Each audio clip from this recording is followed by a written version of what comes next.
Now there's one issue I want to share with you and share the solution to that issue. And the issue happens to be when we put text over top of a button here. I've got my menu, and let me just go inside of it by double clicking the movie clip and demonstrate what I'm talking about. You see there's text element, and I'll just move it around here. It is not inside of the button. Okay, it's not part of the button, so let me just move that back with an undo. But it's sitting on top of a button. This yellow element, if I highlight it, you can see over here in the properties, it is indeed a button. So let me just actually do a test movie and demonstrate the issue.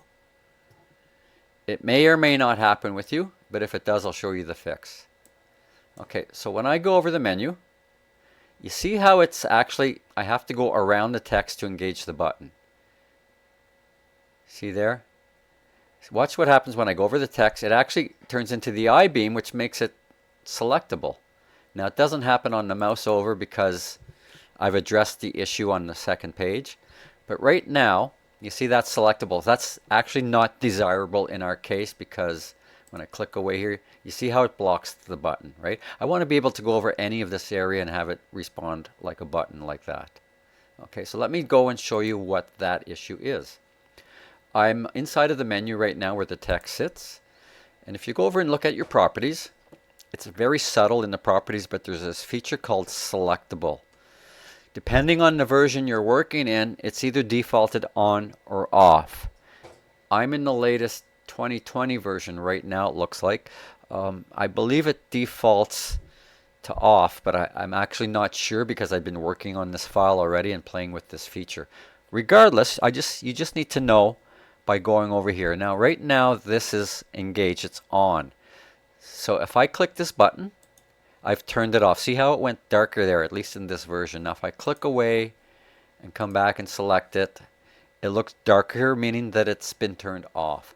Let me just do another test movie. And now when I go over it, you see how it's no longer blocking the button directly underneath. Now just to be sure, I'm going to close this and go over to frame 2. And just double check all of these. I can see that it's darker, so I actually had already turned these off, but it occurred to me that this can be an issue and that I should share it with you. Okay, so that feature is called selectable. It has to do with text, and it makes it so that the user in the runtime can either select the text and copy it, or if it's not selected, it's just like a graphic object and they can't select the text elements at all. And when it's not selectable, it allows the mouse to see through it, if you will, to any button that may be underneath that text. Okay, so I'll do one more quick runtime here.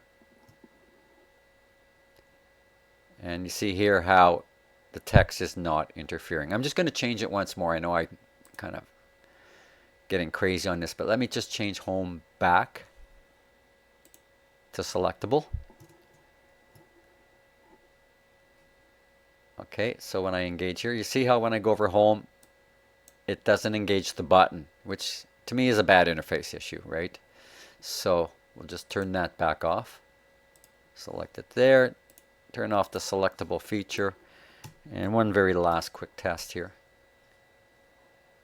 Kind of driving home the point, if you will. And you see again how that is now appearing as a whole solid button, not being interfered by the text in the front. Okay, so that's a little text issue. It has to do with the feature called selectable. You do have to highlight the text element and go look for that selectable button inside of the properties. Okay, so that's the issue with selectable text.